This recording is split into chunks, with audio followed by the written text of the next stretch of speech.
Good afternoon, all. Thank you so much for joining us here in person in our Falk Auditorium, and those of you who are joining us online or on television. I'm Suzanne Maloney. I'm Vice President and Director of Foreign Policy here at the Brookings Institution. And on behalf of all of my colleagues in foreign policy, and especially in our Strobe Talbot Center for Security, Strategy, and Technology, I'm delighted to welcome you here today to this very special event on the 2022 National Defense Strategy. We are sincerely honored to be joined by one of the Biden administration's most senior and most thoughtful officials, Undersecretary of Defense for Policy, Colin Kahl. The 2022 National Defense Strategy was released just last week. The document sets forth the department's strategic priorities and details how it plans to protect and advance vital U.S. national security interests, including defending a stable and open international system around the globe.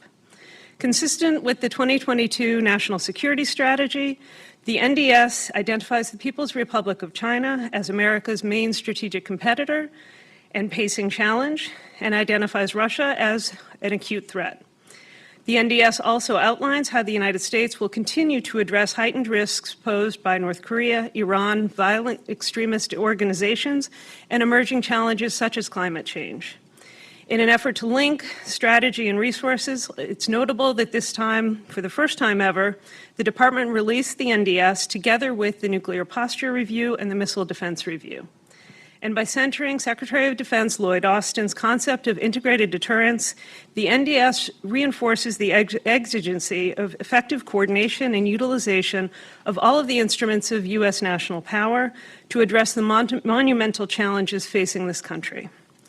We are deeply grateful to have the opportunity to come together today to discuss how the newly released NDS positions the United States to meet the challenges of what the document describes as this decisive decade, and to address the critical elements of the 2022 Nuclear Posture Review and the 2022 Missile Defense Review. We'll begin our event today with Dr. Colin Kahl in conversation with Brookings Senior Fellow and Director of Research Mike O'Hanlon, and with Brookings Fellow Melanie Sisson. A panel discussion featuring Brookings experts, including both Mike and Melanie, as well as Senior Fellow Bob Einhorn and Rubenstein Fellow Amy Nelson, will follow. I'm really delighted to welcome Colin back to Brookings. We've been very fortunate to engage with him over the years on a number of issues around our policy research. Dr. Kahl was sworn in as Undersecretary of Defense for Policy on April 28, 2021. He is responsible for the formulation and coordination of national security policy within the Department of Defense. Prior to rejoining government, Dr. Kahl was most recently the co-director of the Center for International Security and Cooperation, the inaugural Stephen C. Haase Senior Fellow at the Freeman Spogli Institute for International Studies, and a professor in the Department of Political Science at Stanford University. He previously served as Deputy Assistant to the President and National Security Advisor to the Vice President from 2014 to 2017, advising President Obama and then Vice President Biden on all matters related to U.S. foreign policy and national security affairs. And now, as our session today gets underway, a final reminder that we are on the record and we're also streaming live. So those who are viewing virtually, please send your questions to us via email to events@brookings.edu. or on Twitter using the hashtag National Defense Strategy. For those in the room, we'll reserve the last few moments of each panel for Q&A. Staff with microphones will come around. Now over to you, Mike and Melanie, for the conversation.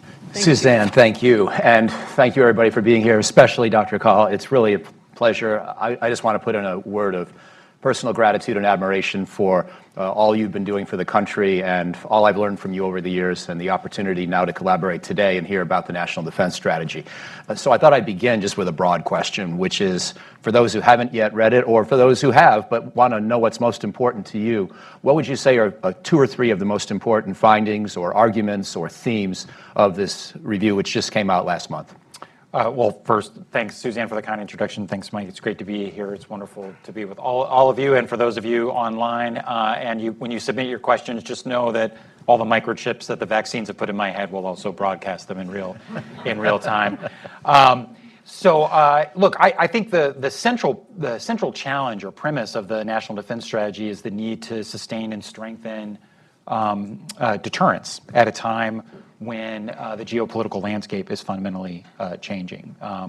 You have a rapidly rising China, you have a more aggressive Russia, you have persistent threats from Iran, North Korea, and violent extremist groups. But you also have a technological revolution, which is informing all of those trends, and a set of transboundary challenges, climate change, pandemics, and others, which are generating real international security challenges, but also real demands on the Department of Defense. So the National Defense Strategy has to grapple with that landscape. Consistent with the National Security Strategy, it defines the People's Republic of China as our pacing challenge. That term pacing challenge basically just is meant to reflect the reality that the PRC is really the only country with both the intention and increasingly the capability to completely reorder international politics. And to challenge the United States, militarily, but also technologically, economically, diplomatically. And so it's a challenge. And as we think about the activities of the department and the world that we have to be prepared to interact in, not just now, but in the decades ahead, we need to pace to that challenge. That doesn't mean that we're ignoring other challenges. And the most acute challenge at the moment is obviously Russia, which is defined as an acute threat in the document. The National Security Strategy discusses it similarly. That word acute is very intentional because it means both immediate and sharp. Russia simply does not have the capability to remake the international order in the way that China does. It does have the capability to blow up the world, though. And Vladimir Putin has shown himself to be reckless and capable of profound miscalculation, and is directly threatening the security order in Europe and beyond through his aggression toward Ukraine. And so the strategy takes the Russian challenge very seriously as well. I would say, there are a lot of core concepts in the document which we can talk about. I think one I would highlight is this concept, and you've written about this as well, Mike, of integrated deterrence and what that means. In some ways, it's a way to remind ourselves that deterrence activities have to be integrated in various ways. So integrated across domains, so not just air, sea, land, but also cyberspace, the informational domain, space, as in outer space. Integrated across theaters, because the challenges we face, especially with other major powers, are global. China is obviously, first and foremost a challenge perhaps in the Indo-Pacific, but they have real interest in Africa and in the Middle East, in Latin America, increasingly in the Arctic. Russia's similarly a global challenge. Integrated across the spectrum of conflict, because we know that the competitors, rivals, and adversaries that we have to contend with are on the one hand challenging us every single day in the gray zone, capable of conventional conflict, but also the shadow, the specter of nuclear conflict also lingers in the background. So we have to deter across that spectrum. But we also need to make sure that we're integrated across the tools of the U.S. government. The U.S. military needs to remain the most potent military in the world, and it will. But we have other potent tools in our toolkit, too, to include U.S. dominance of the global financial system and our unmatched political power. And the other aspect that needs to be integrated are our allies and partners. So the integrated part of integrated deterrence is important. But the last point I will make, and then, and sorry for going on for so long, is to try to actually think of the way in which we deter and the various logics that inform that in meaningful ways. So in a lot of the scenarios that we have to plan against, we have to contend with the possibility of a potent regional actor that engages in a very short, sharp lunge at an ally or partner to kind of create facts on the ground and essentially dare us to start World War III to roll them back. And so there's kind of fait accompli scenarios. So how do you design a strategy around our ability to deny that type of theory of victory to deter it from happening? So strategies of denial matter a lot. Another core concept is resilience. And the reason resilience is important is that our adversaries have gone to school on the American way of war. They understand the American reliance on various networks in cyber, in space, in the informational domain, and they have spent hundreds of billions of dollars to try to hold those networks at risk. And so these are, the attack surface is too wide to defend every point of it, so you have to make sure your networks are resilient so that you can fight through the inevitable disruptions that your adversaries plan for you. So resilience is at the heart of it. And then the last but not least, of course, is cost imposition, the ability to credibly signal to adversaries that if you threaten the United States or allies or partners, our homeland, we have the ability to make you pay a cost far in excess to the benefits of aggression. And obviously, the ultimate backstop of that is our nuclear arsenal, but there are other capabilities, potent conventional capabilities that fit that bill too. So there's a lot more in the document. I suspect some of you have already had a chance to read it, but those are some things I'd highlight. Thank you. Fantastic first answer. Let me just probe on a couple of the specific ideas. And you spent some time on integrated deterrence, so let me ask you about that and actually pick up on the way it's starting to reach the political debate, where some Republicans are saying this is an excuse by the Biden administration not to adequately fund defense because what you're trying to do is pass the buck to other agencies instead of relying on the armed forces to prevent a war themselves. How do you respond to that critique? How do you think of it? And are there any particular kinds of scenarios besides the gray zone, but any particular scenarios that are really on your mind when you're thinking about integrated deterrence? Yeah, so first of all, I think it's hard to say that the Biden administration is shortchanging the military when we've proposed a $773 billion defense budget. Now, of course, Congress hasn't funded that budget yet, and I hope that that happens soon, because every day we don't fund the budget, we are living off continuing resolutions. And so, and there's a debate on the Hill about whether it needs to be north of $773 billion. And my guess is it probably will end up north of $773 billion. But it's hard to argue we're underinvesting in the military. I'll also say we are making major investments in those military aspects of integrated deterrence. So our nuclear arsenal, which is the ultimate backstop and guarantor of our security, $34 billion for modernizing the triad, and nuclear command and control and communications are in just the FY23 budget as part of our commitment to modernize the triad. There's $11 billion in there for cyber. And a lot of that is on cyber defense, but also building up other cyber capabilities, because it is a domain of competition and potentially of conflict. And the gray zone is alive and well every single day in cyberspace. Almost $28 billion for space. Right. And then there's other areas, $7 billion for long-range fires. There's a lot of these theories of resilience and denial and cost imposition. They're in our budget. And one of the reasons why we released the NDS in classified form much earlier this year, and we're grateful to the president for allowing us to do that, even though it kind of got ahead of the public release of the national security strategy, was precisely so that we could link to Congress our strategy and our budget, so people can see our homework. And we can debate about whether we have it calibrated exactly right, and that's completely fair game. But people should at least see that we're trying to be thoughtful about the investments we're making and tying it to the strategy. The only thing I would, as a comeback to this notion that integrated deterrence is passing the buck, is, in addition to the fact that we are putting ample resources towards our military, is that integrated deterrence is not an argument for our interagency partners doing more or our allies and partners doing more so we can do less. It's an argument that we need to do more and others need to do more alongside us. And as we all do more together, we have to integrate those efforts together. And I would hope that that would be relatively non-controversial. So applying some of these big ideas to the specifics of China, and specifically even further burrowing down to the Taiwan question, which I assume is one of your most important considerations when you think about China as a potential military adversary. What kind of scenarios are on your mind most when you think about China and Taiwan? Are you worried primarily about an amphibious assault where China tries to seize the island? And by the way, if you are worried about that most, are we doing enough to buy things that David Ochmanek and others have recommended, the sort of survivable sensors and anti-ship weapons that can be based in the region without having to depend on aircraft carriers or airfields? So that's the amphibious side. The other one is the one I worry about more, is sort of the blockade contingency, whether it's a tight blockade or a leaky blockade or something in between. Could you explain, in terms of a Taiwan contingency, what do you worry about most, and could you apply any of these concepts or investments to one of those scenarios or the other? Sure. I mean, first of all, I think part of the reason why the PRC is described as a pacing challenge is because we perceive that this is a challenge that we confront right now, but it's a challenge that's also going to grow and change over time.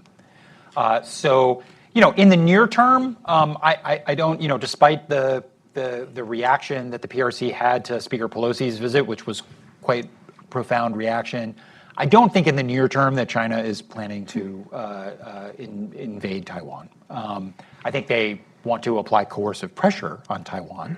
I think they want to establish a new normal around Taiwan. I think they want to put pressure on the international community to acquiesce to China's policy toward Taiwan. I am confident they want to do all of those things. I don't think in the next, couple of years they're likely to invade Taiwan, but you never know. In the next couple of years, I think there could be an incident. I think one of the things we're watching very closely is that the PLA Navy and the PLA Air Force have been, especially the Air Force, have been increasingly engaged in unsafe and unprofessional activities in the air. They come up and say hello when we have surveillance aircraft in the region. They do the same with the Australians, with the Canadians in other cases, and sometimes they do this in quite profoundly dangerous ways. Back at the end of May, for example, there was an Australian reconnaissance aircraft operating in international airspace that a PLA fighter aircraft intercepted, flew right in front of the Australian aircraft and released flares and chaff back into the engine of the Australian aircraft. That could have been a catastrophic outcome. All this is already in the public, whether you've heard about it in the past before. But that's not a one-off. China is increasingly doing that. They're doing it over international airspace. And when you confront them with, why are you doing this over international airspace? They were like, well, you're too close to China. And it's like, well, but it's international airspace. And there's like, you're too close to China. If you don't want these incidents to happen, don't come close to China. And it's indicative, I think, of an effort by the PRC to establish a kind of sphere of influence. So I think in the near term, we have to be mindful that an incident could occur. I think in the period after that, clearly some of the ways in which the PRC reacted to the Speaker Pelosi visit were meant to test drive various maritime, air, and missile activities that might be involved in a blockade of Taiwan, and they bracketed the island in ways. So perhaps that's a scenario. I don't think that Xi Jinping has made a decision to forcefully, force reunification. But he has certainly given his military the charge to have that capability by the end of this decade and probably by 2027. Again, not because a decision has been made to launch an amphibious invasion, but so his military has the capability to execute that were he to make that decision. So I think when you hear that 2027 timeframe, that's important to keep in mind. Look, our policy has been consistent. We have a one China policy. We would oppose unilateral change in the status quo by either the mainland or Taiwan. Consistent with the Taiwan Relations Act, we will continue to provide Taiwan with the capabilities to defend itself and also maintain our capabilities to maintain peace across the strait, because a conflict across the strait would have profound consequences for our national interests, but frankly for the world. The economic consequences alone of a war with Taiwan would be cataclysmic for the international community. So we all have a vested interest in that not happening. In terms of our own investments, China has really spent hundreds of billions of dollars to generate anti-access area denial capabilities, the ability to use long-range fires, so missiles, ballistic missiles, cruise missiles, surface to land, anti-ship, but also drones, advanced fighter aircraft, to try to increasingly track and, if necessary, target U.S. forces to the first island chain and beyond. So we have to make investments in order to sustain deterrence, to show that we can fight inside and through anti-access area denial bubbles, whoever the adversary in that context might be. And we're making a lot of investments. We have to continue to make investments undersea, because I think this is one of those areas, frankly, where American advantage has the opportunity to persist for a long time. And it is a real advantage. We have to think differently about the capabilities of the Marines and the Army. And the Marines have fundamentally remade themselves, kind of coming out of Iraq and Afghanistan, to refocus on the types of scenarios that one could envision in the Indo-Pacific and elsewhere. The Army is also moving towards these multi-domain task forces. And then thinking about how we're postured in the region, so we are not quite as focused on just a handful of places and overweighted in Northeast Asia, and really leveraging changing opinions in Japan, changing opinions in Australia, and new relationships like AUKUS and the Quad and others to really make sure that we have a more diverse posture and a set of relationships so that China understands that were they to initiate a conflict, it would be to initiate a conflict with not just one or two countries, but a big chunk of the global economy. On the same China question, I want to sort of get your gut check on sort of who's ahead right now, if you will, and if that's even a meaningful question.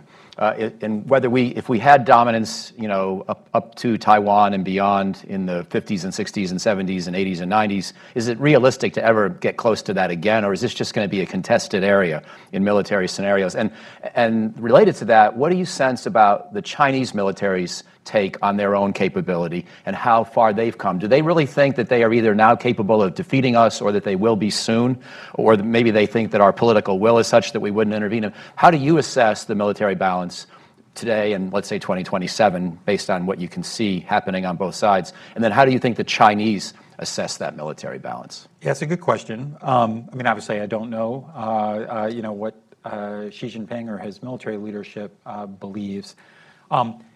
China has unquestionably engaged in a breathtaking modernization of their military. Where their military is now compared to where it was in the 90s or the aughts or even in the 2010s. And they've made a lot of investments in long-range fires, a lot of investments in advanced aircraft. They've made enormous investments in cyber and space, and they have built their entire military around being able to, come after the United States in a contingency. We have been their pacing challenge for a long time, right? Is another way to think about it. And they have constructed their military around that. Where does the military balance reside now? The United States remains the most potent military in the world, in the history of the world. And I'm confident that we will sustain that edge. The gap has closed, relative to the 90s or the aughts. But no one should doubt that the United States is the most capable military in the world. And I don't think China doubts that, actually. I think China is quite aware of our capabilities. And so I think, part of Xi Jinping giving his military this kind of mark on the calendar of 2027 is in fact recognition that they still have work to do. And our goal is to make sure that, that timeline goes to the right and to the right and to the right and to the right for as long as possible. I'll say one other thing that I think Chinese leaders are grappling with, because we're all grappling with it, which is what are the lessons of Ukraine? Right. Because I think one of the lessons for Ukraine is you can look pretty darn good on paper, and it doesn't mean you're going to fight very well. And the reality is that the Russian military on paper looked like the second best military in the world when they invaded Ukraine. They don't look like the second best military in the world in practice. In fact, on any given day, they don't look like the second best military in the world in Ukraine. So I think that China's not fought a war since 1979. I wouldn't say the war went great for them back then. The world has fundamentally changed. The type of conflict they're contemplating, nobody has really fought. And if you're really thinking about an amphibious invasion scenario, this is literally the hardest thing for any military to do, logistically and in terms of execution. And so, it's one of those things where, like, I'm a football fan. It's like, we all spend all this time in the preseason. You look on, who drafted who and who traded who and who's got the best team on paper, and it never works out that way, right? Like, it turns out you got to play games. And the U.S. military has been at war for a quarter century.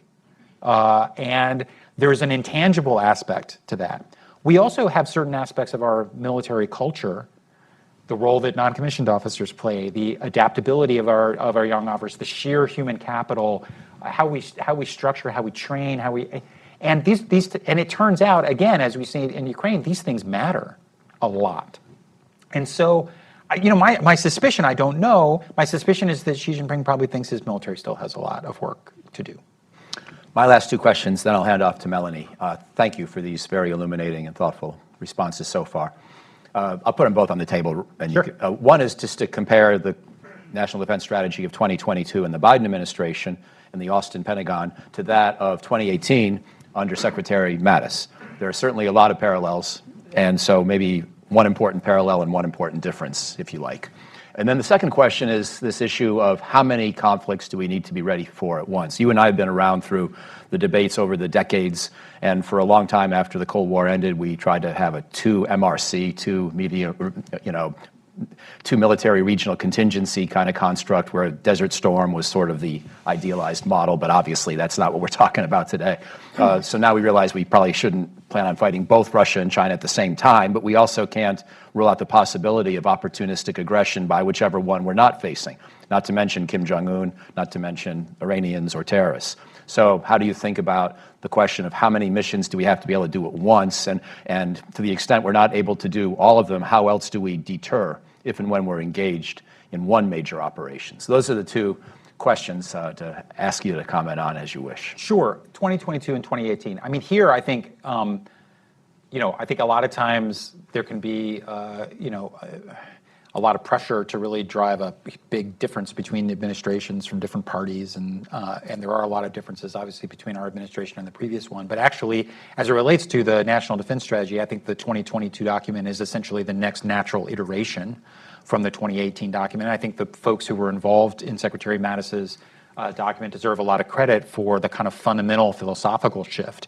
It really represented a change. It was kind of the move into the post 9/11 era, where essentially Sunni jihadist terrorism was our pacing challenge for 20 years, and it led us to make massive investments in Iraq and Afghanistan and elsewhere, and to really frame the military enterprise around a combination of counterterrorism and counterinsurgency. The 2018 document, I think, recognized that that terrorism remained a significant challenge, but that it probably was now a secondary challenge relative to the reemergence of great power competition and highlighting Russia and China. So a lot of credit to the team for doing that. And in that aspect, there's a through line between the 2018 and 2022 documents.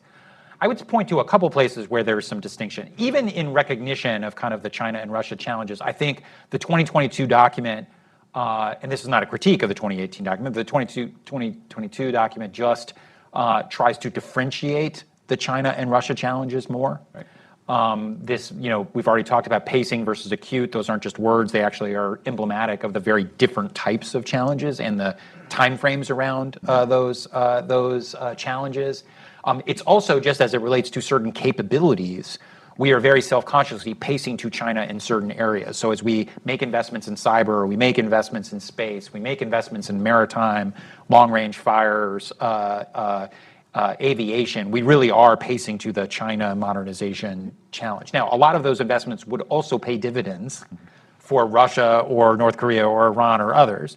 There are other places where actually Russia, at least in the near term, is driving some of our investments. So undersea, because Russia has a more capable undersea capability. Nuclear, even though Beijing is in the midst of this breathtaking nuclear expansion, obviously Russia has the largest nuclear arsenal in the world, and a lower threshold probably for using that arsenal than any other country in the world, also in the land domain. So there are ways in which but we have tried to do more differentiation between Russia and China. The other two places I would just draw a distinction is this notion of resilience, which does appear in the 2018 document, but is actually very front and center in the 2022 document, both because I think we have even more clarity than we did in 2018 that our adversary's theory of victory is to come after our networks. And so making our networks in cyber space and the informational domains resilient against what we know they are going to try to do to us has to be central, therefore, to our theory of deterrence, if that's their theory of victory. But resilience also matters in the face of other challenges. COVID was a challenge to resilience, and climate change is a massive challenge to resilience. You look at the number of American bases that have been affected by extreme weather events, by flooding. You look at changes in the Arctic, which is not only accelerating geopolitical competition, but putting real pressure on our infrastructure there. You think about how climate change is going to challenge the resilience of whatever posture we build in the Western Pacific to deal with these problems. And you just think about the demand signal it's putting on our own forces. I use one data point. Some of you have heard me use this before. I know my military aides hear me say this almost every day. But 5 years ago, the National Guard in the United States spent 5,000 person days fighting wildfires. Last year it was 175,000 person days fighting wildfires. So the demand signal on our military to respond to climate-induced emergencies at home and abroad is also going up. So I think this is obviously, the Trump administration was, to say the least, not terribly comfortable about talking about climate change. They were very good about putting out Arctic strategies that emphasize the changing environment in the Arctic, but very careful not to ascribe that to human-induced climate change. So I think that's another probably a difference that you see in the document. Oh, you say the opportunistic aggression. I'm sorry, and I'll be very brief.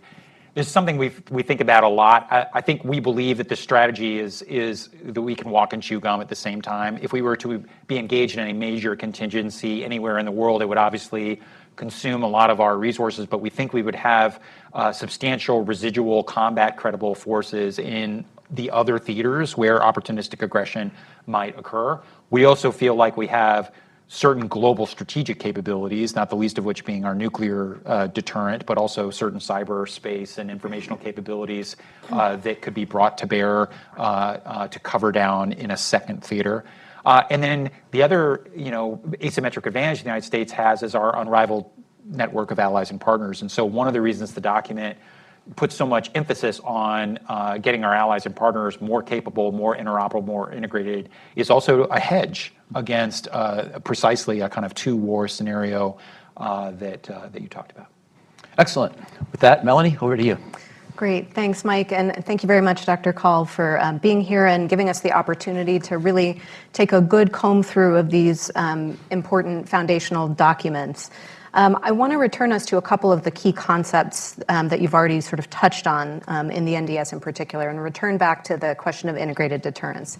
And the way you described it was that this is, of course, not the United States trying to do less. In fact, it's the United States and the Department of Defense looking to do more. And one of the ways in which it seems to me that integrated deterrence will require more of us is because it's coordinated action across the interagency in particular. And so I'm curious what the status is of the processes and the structures that are really needed for that kind of coordination. It's a good question. Look, I can tell you how we've been dealing with it inside the department first, because I give Secretary Austin enormous credit for, and this really actually goes back to the crisis surrounding the NEO from Afghanistan, but essentially running a set of what we call policy ops syncs, where the secretary meets with the senior leadership in the building, so the chairman of the Joint Chiefs, the vice, the deputy secretary, me, and a handful of other civilian and military leaders, and then has every relevant combatant command on the screen to meet. During the Afghanistan evacuation, it was twice a day.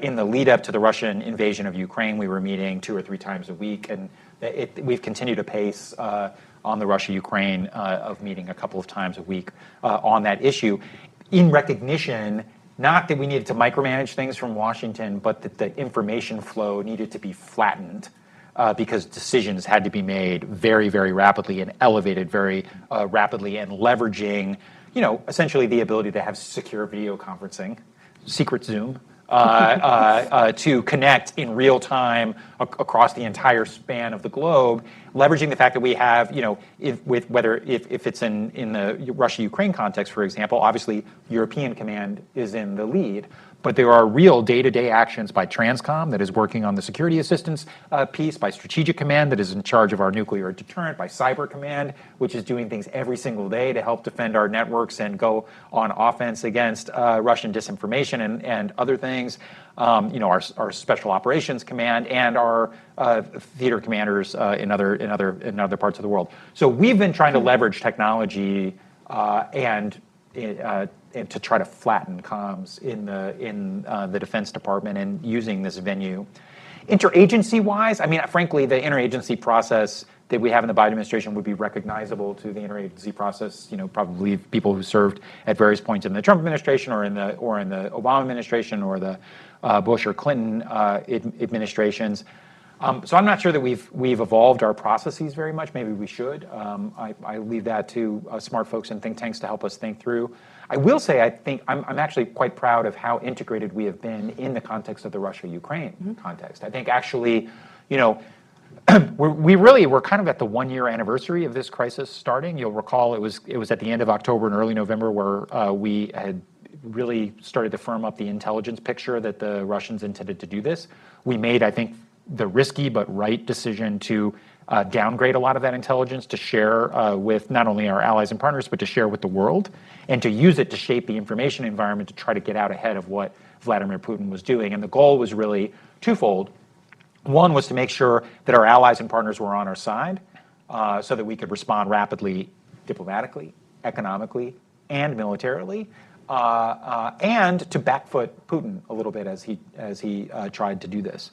And I think we were certainly successful on the first part. I think we were also successful in putting Putin on his back foot. I just think he miscalculated the will of the international community to actually execute the type of pressure that we've put on him militarily, economically, diplomatically, et cetera. And frankly, I think in some ways he continues to miscalculate that. But I actually think we did have a kind of whole of government response that will be the type of response that we will have to do in a future contingency. Thanks for that. And I want to ask another sort of conceptual question. I'm really also interested in learning more about this concept of campaigning that you have in the NDS. And so just simply, can you elaborate a bit on what it is and when we'll do it and why we'll do it, and a little bit about how we'll do it? Will I recognize campaigning when I see it? Yes. It means going door to door and knocking on doors. And Different kind. Different kind of campaigning. No, so look, campaigning in part is an admonishment to ourselves at the Department of Defense. One thing that concern might not be the right word, but when you put a concept like integrated deterrence on the table, there is, I think, a tendency to think about it in terms of building and investing in capabilities, and then the capabilities kind of speak for themselves. So you kind of build things, you set them on the shelf, and the adversary sees those scary things on the shelf and says, oh, I don't want to do that. That's not actually how it works. There has to be a daily effort to shape the perceptions of our competitors and adversaries so that they wake up every day doubtful that they could achieve their objectives if they engaged in direct aggression against, the American homeland or against our allies and partners. And so to do that, you have to be active. And so what it really involves is a reminder that as we're developing capabilities, what are those capabilities do we choose to reveal, and how do we choose to reveal them to shape the perceptions of our adversaries? That could be a test, it could be an experiment, it could be but also as we're doing things like exercises, right? So we just had this exercise, it's still ongoing, on the Korean Peninsula called Vigilant Storm that involves something like 240 U.S. and South Korean aircraft engaged in almost 2,000 air sorties in a single week to demonstrate how interoperable the United States is with South Korea. We've had multi-carrier exercises where we've done two U.S. carriers alongside a British aircraft carrier and the Japanese equivalent of an aircraft carrier, off the coast of the Philippines, showing how interoperable we would be in a scenario in the Western Pacific. So it's not just doing those exercises; it's also how those exercises are messaged. The information kind of wrapping around it, and what you were messaging in the overt and the not so overt ways towards adversaries to shape perceptions. It's things like that. The other part of campaigning, I would say, are in domains like cyberspace, where it's actually the day-to-day contact with competitors and adversaries. So it's one thing to just build cyber tools and they just sit there. It's another thing to actually develop tools and to constantly be in contact with the adversary. So you do something, they react, you see how they react to adjust what you're doing, and you exploit that opportunity, you exploit that access, and it's just a different mentality of action. So that's, so we see it as the way in which you do deterrence on a day-to-day basis, but also the way in which day-to-day you disrupt activities that could threaten our interests and where you compete in the gray zone. So campaigning is really meant to kind of capture that. Great. So actually, that's exactly what I wanted to ask next, which is how do you think about the relationship between campaigning and the gray zone? And there's some language in the NDS about campaigning coming in response to, acute forms of coercion carried out by a competitor. So is Korea a current example of that kind of acute form of coercion, and campaigning in the gray zone? Is that a reasonable way for me to sort of put those things together?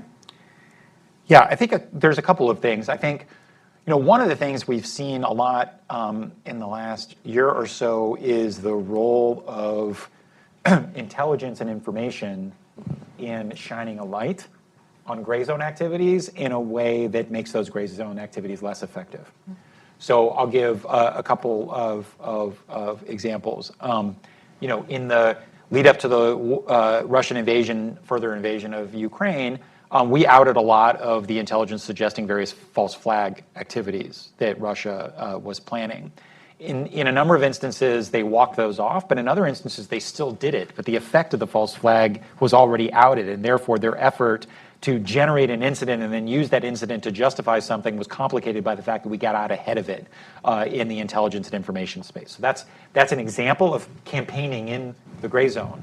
I think you've probably seen, more recently, news stories about whether a country like Iran might be planning to attack Saudi Arabia because they believe Saudi is stirring the pot inside of Iran. And the very fact of that information getting out in the public sphere has the possibility of convincing the adversary they can't get away with it.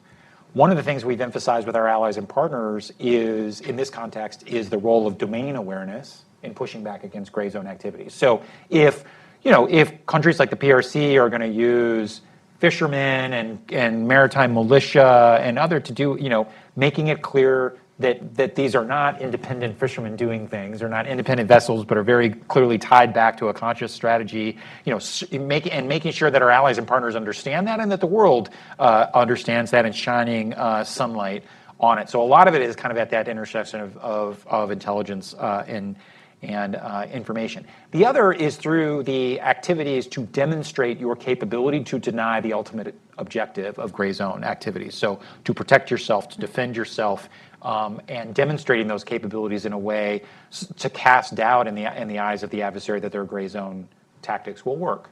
So I don't know that it will. It's not going to solve every problem, but a lot of competing in the gray zone is throwing a lot of sand in the gears on the other side, making it harder for them to get away with it and to be effective. Thanks. So I'm gonna ask one last question, a relatively brief one, and then we'll turn to some audience questions. So for those of you here in the room, start thinking now if you haven't already written down your list of 20 or so questions that you'd like to ask Dr. Kaul. This is a good time to start. Dr. Kaul, the NDS is very specific about where the department will focus on deterring Russian attacks, and it is decidedly non-specific in the similar section about the PRC. Why the difference? Well, I mean, I think first of all, I think the PRC challenge is more global than the Russia challenge. I think Russia's capability to engage in large-scale aggression is very focused on the eastern flank of NATO and the other countries in the former Soviet space. But I mean, that said, I'm not sure I would make too much of it. Frankly, I think when outlining the 4 NDS priorities, priority 3 is deterring aggression, and if deterrence fails, prevailing in conflict with Chinese aggression in the Indo-Pacific being our number 1 priority, and Russian aggression in Europe being our second priority. And I think the most realistic scenarios for large-scale PRC aggression are in the Western Pacific. It could be something across the Taiwan Strait. It could be something in the South China Sea. It could be something in the East China Sea. So I think there is still a sense that at least the regional conflict scenarios that are most likely to turn into a major contingency are either in Europe when you come to Russia or in the Western Pacific when you're talking about China. Great. Well, thanks. Thanks for entertaining the questions that Mike and I brought. We would like to turn to the audience. I will say that if the audience doesn't have enough questions, I'm sure Mike and I can find a few more as well. So thanks. We'll start here. I'll start with Amy up here in the front, if we could, please.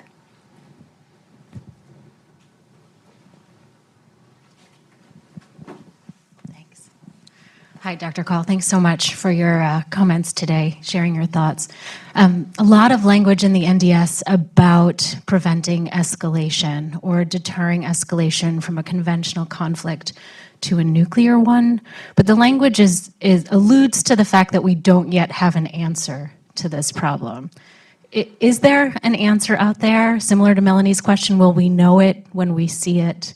How is the department going to go about managing this problem? Thanks. Yeah, I mean, with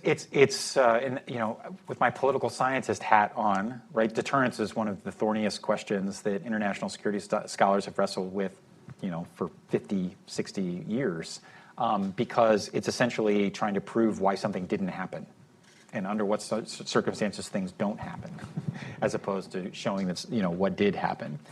So I don't think anybody's cracked the code on this. I think a couple of things. I think obviously we want to deter conflict from happening, period.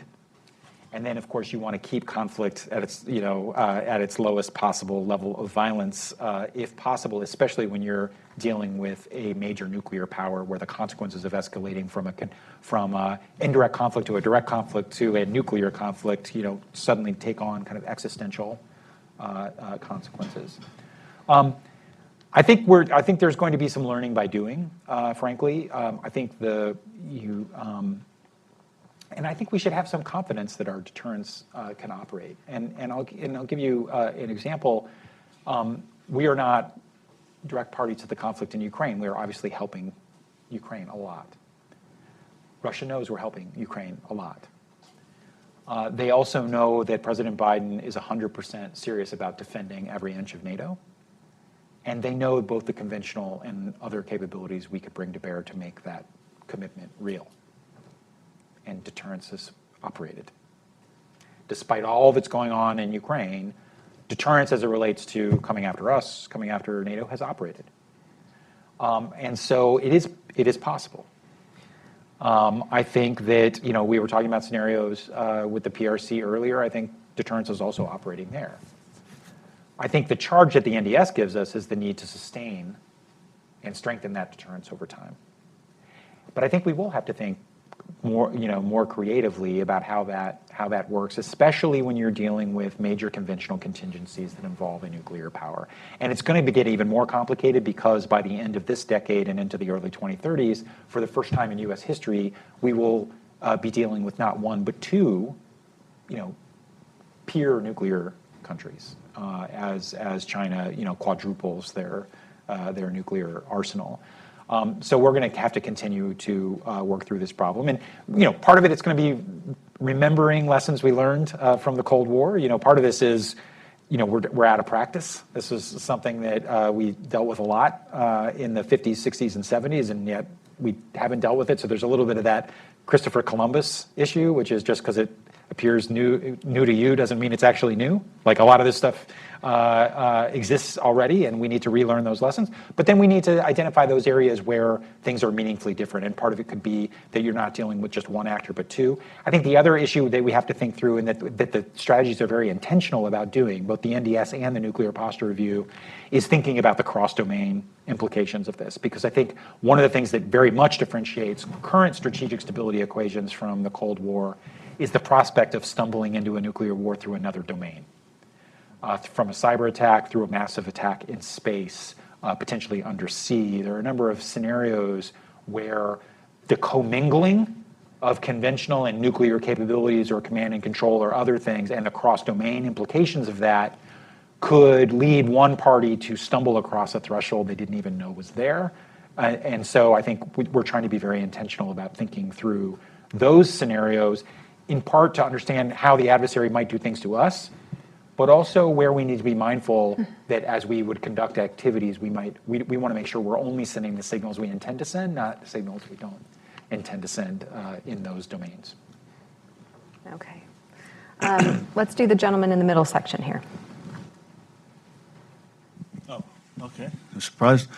Carl Polzer, Center on Capital and Social Equity. And the question here, and your answer set up my question. So I was thinking about, as we move, the nuclear standoff's been a two-party game, and now it's moving to a three, maybe four-party game. So how does that change it involves a pre-programmed response that's communicated to the opponent. If you do this, I'll do that. So is there a need to think, gee, do we have to communicate an ancillary response to the third party that can also take over the world and the world economy where the two main combatants have blown each other up? So what kind of reserve do you need for that? And are you guys thinking about stuff like that? I mean, it sounds like you are. Yeah, it's a really important question, and we are thinking about it deeply. I will say, I'm pretty sure what the answer is not. What the answer is, I think, is still be determined. What I'm pretty sure the answer is not is that if one adversary has 1,000 and the other adversary has 1,500, that means you need 2,501, right? Like it's not a game where like the person who dies with the most toys wins. Like that's not how this is going to be determined. And the reason I say that is because I worry a little bit that this emerging future of two nuclear peers, that there will be a lot of voices that basically say, well, if Russia has this and China has this, then we need this plus one. It's going to happen. I don't think that's intellectually the right answer. I think intellectually what the right answer is that you have to have enough capacity that is real, reliable, credible, so that if you had a contingency with one country, and this goes really back to Mike's question on opportunistic aggression, you would have enough residual capacity to deter them from engaging in the types of scenarios that could eventually escalate to the nuclear file. So there's very much, that's your residual conventional capacity, but also what your residual nuclear and other strategic capacities are. But then also to make sure that they understand that if they tried to take advantage of something that was going on over here, to raise things to a nuclear level, that you still had the capability to generate unacceptable damage. And the good news on that is we do. I am quite confident that if we were in a major contingency with any country in the world, we would have plenty of residual capacity to defend in the final analysis the survival of the United States through a mix of all of our means. So we have to be vigilant to maintain that capacity, but I'm very confident in our ability to do that now, and we'll continue to have to reassess that as the capabilities of our competitors change. We'll go right here in the middle front.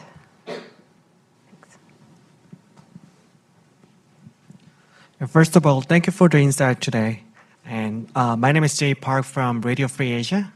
And actually, NDS emphasized cooperation with U.S. allies. So in the situation right now in North Korea and South Korea, there's a tension going on.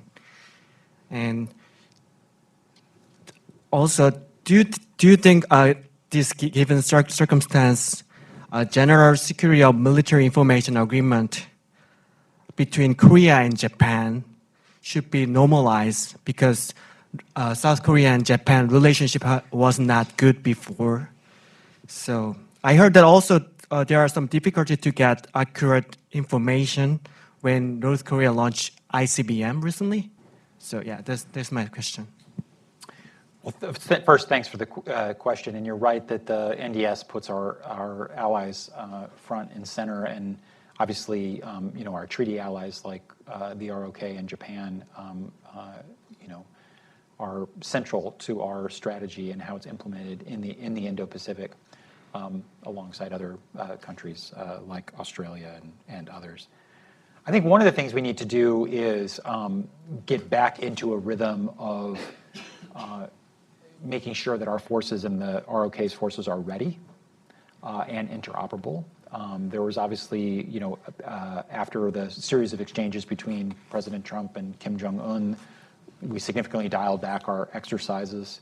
I understand why that happened. I think that we need to get back into a normal rhythm of exercising to not only demonstrate our readiness, which is important for deterrence, but just to make sure that we're ready for any contingency. The exercise I alluded to earlier, Vigilant Storm, is an example of that. I think you should expect. Now, we shouldn't be doing things that are gratuitous. The goal is not to increase tensions. The goal is to make sure in no uncertain terms that Pyongyang understands that the U.S. and ROK militaries are extraordinarily capable of operating together. So we'll continue to do that. But really at the heart of your question is what the value of trilateral cooperation is. And obviously there's a long history between South Korea and Japan. I'm sure you've forgotten more about it than I will ever know. it does create political challenges. I think there is considerable scope in the military domain for meaningful trilateral actions. And in fact, after a number of North Korean provocations, you've seen instances in which the three countries have done things together, and instances where the United States has done things bilaterally with the ROK in Japan, but that have been highly coordinated. And I suspect you're going to see more of that in the future. I really do think that for all the meaningful historical and political differences between the ROK and Japan, the threat picture as it relates to the DPRK is very similar. And I think there's considerable scope to do more trilaterally, and we'll lean into that as much as we can. We have, I think, time for one more question. If we had a question from the young lady in the back there. Thanks. Hi, I'm a grad student with the University of Maryland. Do you believe that China's Belt and Road Initiative is a direct threat and poses a risk to the U.S., especially with projects in Latin and South America? How can the U.S. counter this initiative? Yeah, I mean, well, so first of all, is it a direct threat? I think it is an indirect threat, and I'm not trying to be a wise guy. I think that the mere existence of Chinese investments in infrastructure is not inherently threatening. Countries all over the world invest in infrastructure. I think the thing that differentiates, well, there are probably lots of things that differentiate the Belt and Road, but among them is that I think China has a very clear strategy to leverage its Belt and Road Initiative for multiple purposes, and some of them are military. And so a port that could be useful for commerce and trade can also be useful as a power projection vehicle. So, I think we believe that obviously China has, they have a base in Djibouti, for example, but they have interests in building more facilities in Africa, in the Middle East, potentially elsewhere. Other infrastructure. So when they invest in telecommunications infrastructure, for example, what type of access does that give them to sensitive data and the ability to penetrate sensitive networks in the countries that they're operating in? They can be a challenge to the information security of our allies and partners, but also a direct challenge to us. They do certain things, I think, under the scientific and commercial mantle that may or may not be associated with Belt and Road, that it might actually have military applications as well, to include building infrastructure that supports their situational awareness and activities in space. Building a telescope or a communications relay or things like that. So I think what we're obviously not the Department of Infrastructure, we're the Department of Defense, so we're not in charge of pushing back against every Belt and Road Initiative elsewhere. I think we are very mindful, though, in the strategy to be aware of the places where China is trying to make significant inroads in the infrastructural domain that would have dual-use military applications, and then making sure that our allies and partners, the countries involved, actually understand the full implications of what they're getting into, because I think sometimes they don't. This is another example of pushing back in the gray zone, that actually sharing information and intelligence and really communicating what some of the security implications are actually plays a role in backing countries off. I actually give the Trump administration credit for in the Huawei example of doing this with various allies and partners. So we'll continue to do that. The last point I will just make is, and it really goes back to the very beginning, one of the things that makes China the pacing challenge is that they have ambitions. And I do not think we should understate the fact that China wants to dominate the commanding heights of the technologies that will govern the rest of this century. They also want to dominate the underlying infrastructure of those technologies, the underlying supply chains associated with those technologies, and the underlying standards and rules that go along with those technologies. And they want to do it to make the world safe for the CCP. That is, to make the world conducive with the PRC's interests and the ideological preferences of the CCP. I don't actually think that's a secret. And so I think one of the ways in which the China challenge is just different is that those decisions will impact our security, our prosperity, and our way of life in ways that are sometimes direct, but sometimes are circuitous, but no less impactful. So we just have to be vigilant about that. Well, Dr. Call, on behalf of the Brookings audience, Brookings Institution, Mike and myself, thank you very much for joining us today to talk through the National Defense Strategy, as well as a number of other of the excellent questions that the audience raised today. We appreciate your time. We thank you for the work that you do and wish you well. Thanks for joining us. Thanks, Melanie. Thanks, Mike.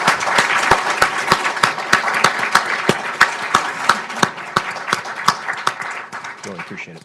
It's awesome.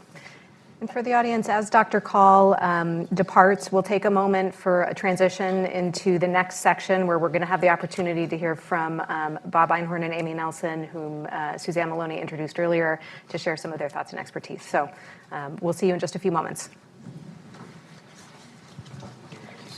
Thank you very much. Really appreciate it. Nice to meet you in person. I've seen you on screen. That's right.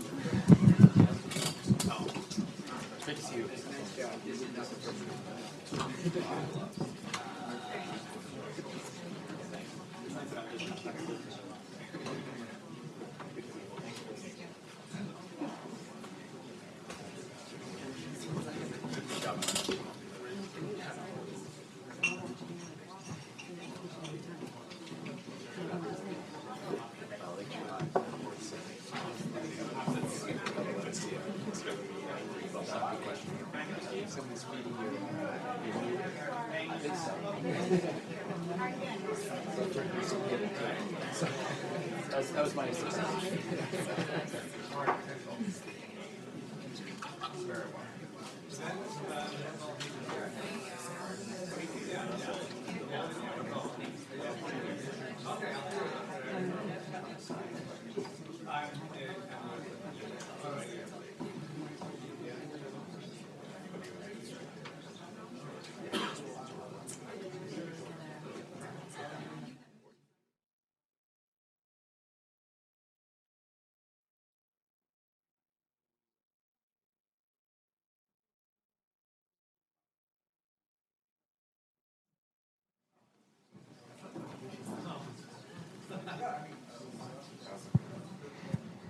I can pour you.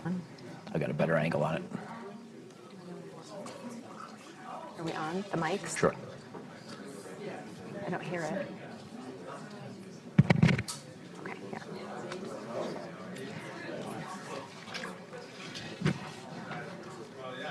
Okay. All right. Thanks, everybody. I think we're going to go ahead and get going with the next segment here. I'm delighted to be joined by our colleagues, Amy Nelson and Bob Einhorn. We have a lot to cover, so it's a good thing that I know that they will have a lot to say. And please also, again, remember to keep in mind that we'll love to have your questions towards the end. So if you find something particularly provocative or confusing, make sure to note it down so that you can ask the appropriate person when the time comes.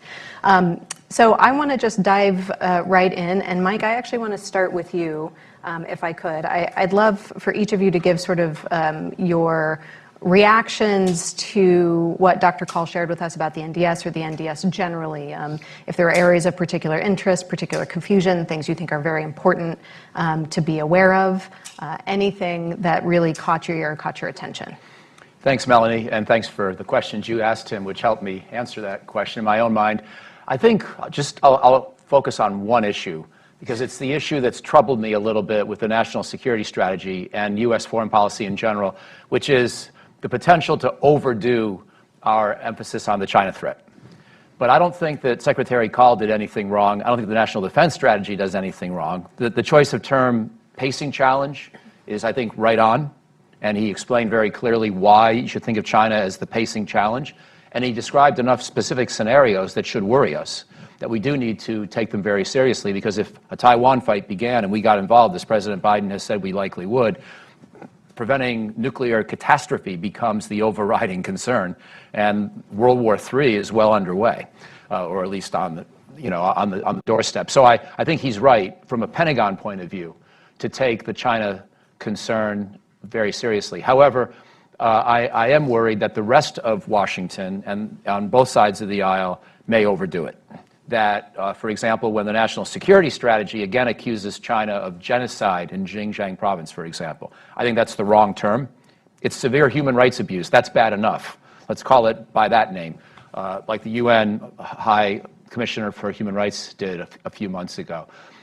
Let's not, I mean, China doesn't go around threatening nuclear weapons use on an almost daily basis or claiming some right to the territory of U.S. treaty allies, but Vladimir Putin does. And so getting this balance right of which is the greater threat, I think, is quite important. Again, Secretary Call, I think, convincingly argues that the Pentagon has to worry about both in different ways.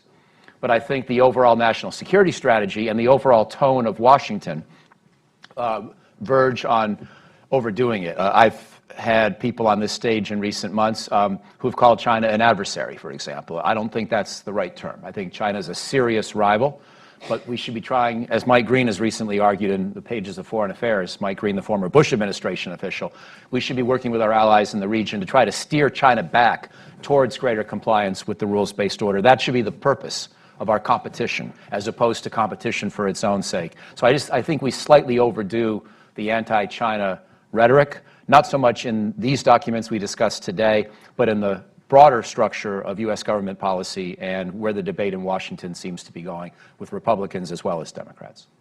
Great. And not to put too fine a point on it, you sort of addressed it there at the end, but the concern is that to a certain extent, the rhetoric, the sort of general sentiment behind it could drive policy in unhelpful directions in terms of the U.S.-China relationship more broadly? Yes, and also that the Pentagon itself could feel pressure to overreact in a crisis. I've written about this before. Let's say China takes one Senkaku Island, uninhabited pieces of rock in the East China Sea. And Japan claims those as well. Japan administers those, although, as I've said before, what does it mean to administer islands where no one lives and nothing happens? But we're sworn, and we've clarified from the White House, that we feel the obligation to defend Japan's claims to those islands, even though we have no official U.S. government position on whose islands they should be. So if a scenario begins over a Senkaku Island, how strongly do we react in the military domain? That's the kind of thing where I think that the temperature of the relationship could be relevant. And I'm interested in trying to keep that temperature calm and coolish, even as we are also resolute in our core policy preparations. Great, thank you. I want to leave the door open for both of you also to sort of offer some comments on the NDS. But while I have your attention directly, I also am very curious, given your expertise, about the Nuclear Posture Review, the NPR, and what you see there that stands out to you or is notable. A very striking feature to me was the extent of commonality in the nuclear policies and force postures recommended from one U.S. administration to another. If you look at the 2010 NPR, the 2018 NPR, and the 2022, sure, there are some differences. The Obama administration canceled the nuclear sea-launched cruise missile. The Trump NPR reinstated it. The Biden one canceled it again. And there are a number of nuanced differences.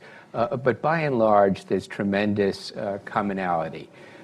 Each of these administrations recommended the replacement of each leg of the U.S. nuclear triad, recommended an upgrading of the U.S. nuclear command, control, and communication system, recommended the refurbishment of the U.S. nuclear weapons production complex.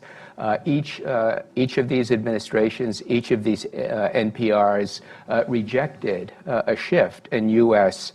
policy on the use of nuclear weapons. You can go through them. There's a whole lot of commonality. I would characterize the Biden Nuclear Posture Review as a centrist, mainstream document. Strategic hawks will have criticisms. They'll say that the United States needs to do more to take on the challenge from two near-peer or peer nuclear competitors. Progressives will also have criticisms. They'll say if the U.S. went ahead with all of these programs, we'll get into a costly and destabilizing arms race. But I think the NPR, the 2022 NPR, represents, I think, a broad consensus in U.S. thinking.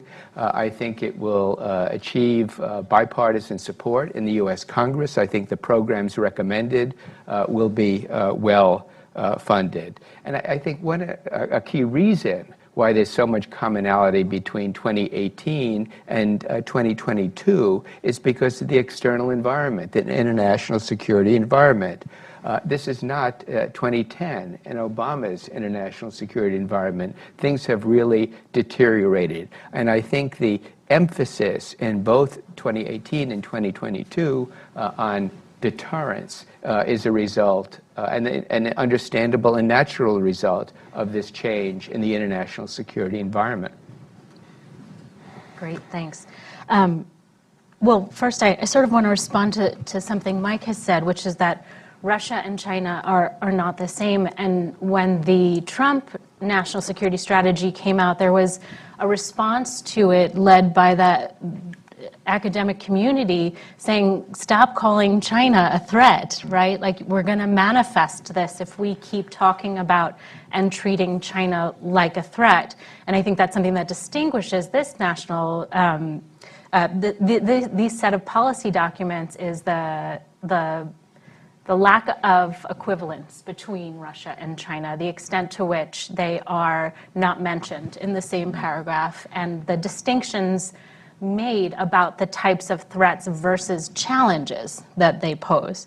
And then something that Bob said, that this is sort of, this national, these sets of national security documents are marked by continuity, especially the NPR.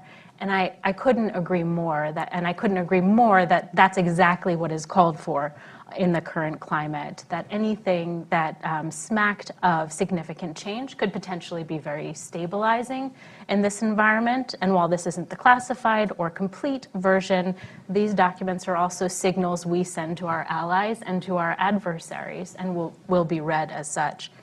A couple of things that struck me from the NPR is that we're kind of dealing with a new, it identifies something like what Bob Jervis would call like would have called an apples to orange problem. How many US missiles equals how many Soviet missiles? Except in one breath it mentions novel systems, emerging technologies, new and destabilizing, military systems, and that we have to figure out how to sort of create a stable balance, how to offset this, how to deter escalation. And it's almost like the technology-infused, novel, evolving systems are presented as a problem in the NPR that don't have an obvious solution. And I think we're going to see the department kind of wrestling with that going forward. And finally, I wanted to note in the NPR multiple mentions of technology that appear as sort of acknowledgments. We're aware that technologies are making weapons and systems more lethal. We think investing in nuclear verification technology is important. We value investing in the next generation of technologists and arms controllers, but doesn't actually say how the department is going to go about implementing this at a strategic level. And so strategically speaking, like it's lacking in that way. Lots of language, lots of verbiage, we're mentioning this, and a lot less of how this is going to operate as a strategy.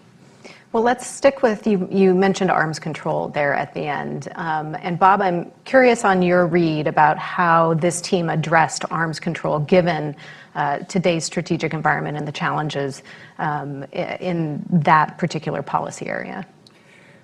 Well, if you read the language of the NPR closely, I think the language reveals an administration that would really like to make further progress in arms control, that would really like to reduce the role of U.S. nuclear weapons and U.S. national security and foreign policy. But it's an administration that recognizes that current international conditions make those goals very difficult to achieve. And look, the world has changed very much since the heady days of Obama's Prague agenda, which looked forward to a world without nuclear weapons. Now, many of the senior officials who served in the Obama administration are serving in the Biden administration, but they recognize that the world has changed. Russia and China are expanding their nuclear arsenals. They seem to be increasing their reliance on nuclear weapons. Certainly Russia is increasing its reliance on nuclear weapons. And both are acting aggressively. And not just Russia and China, but North Korea is acting aggressively in its own region. Now, for arms control, you need a modicum of trust between the negotiators. But that modicum of trust has been completely lost. And as Amy mentioned, you have emerging technologies that are simply not amenable, traditional, verifiable arms control methods, which increases the challenges to arms control. Now, the Biden administration, in its NPR, makes an effort to show its heart is in the right place on arms control. It says we will place renewed emphasis on arms control. But it then goes on to explain why it has realistically low expectations about what can really be achieved. It's clear that the focus now of the Biden administration is not going to be further nuclear arms reductions. It's going to be to try to stabilize emerging nuclear arms competitions. It's going to be to try to reduce the nuclear risks from these competitions, to avoid nuclear escalation resulting from misperceptions, from accidents, from miscalculations, and so forth. In the near term, I think the most practical thing the Biden administration can do is to agree with the Russians on reinstating the inspections under the New START agreement. Because of the pandemic, these inspections were suspended. I think that would be an important, small, but useful first step. Reinstate these inspections. And then hopefully, eventually, discussions will begin between the U.S. and Russia on finding a replacement for the New START treaty before its expiration in 2026.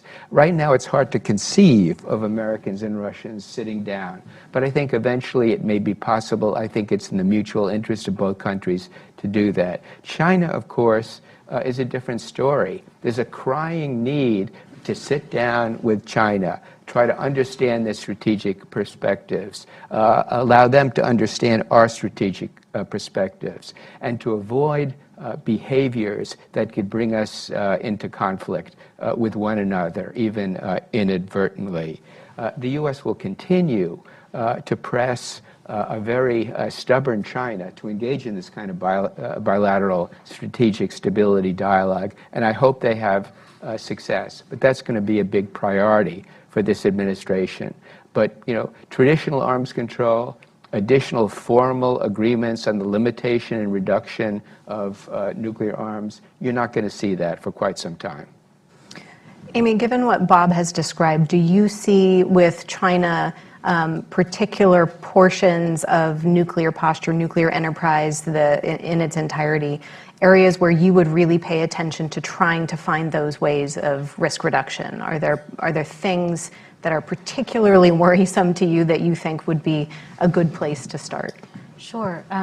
Well, we have decades of history negotiating with the Soviets and now the Russians, and many of those early conversations, and even for years, were just on fundamental concepts like mutually assured destruction. What does deterrence mean? What is the critical nature of second strike capability? We don't have a history of sharing these concepts with the Chinese or even discussing them. And at the same time, if you look at the US-Russian history of arms control, the whole concept of verification evolved over time, not just with new technologies, but with greater trust, allowing leaders to sort of facilitate systems in place for on-site inspections, right? Which was something at the height of the Cold War that was inconceivable, having, you know, an inspection team from your worst enemy looking at your nuclear weapons, right? So we evolved to a point of having inspectors, inspection systems, inspection tools and technologies, and inspectors on the ground.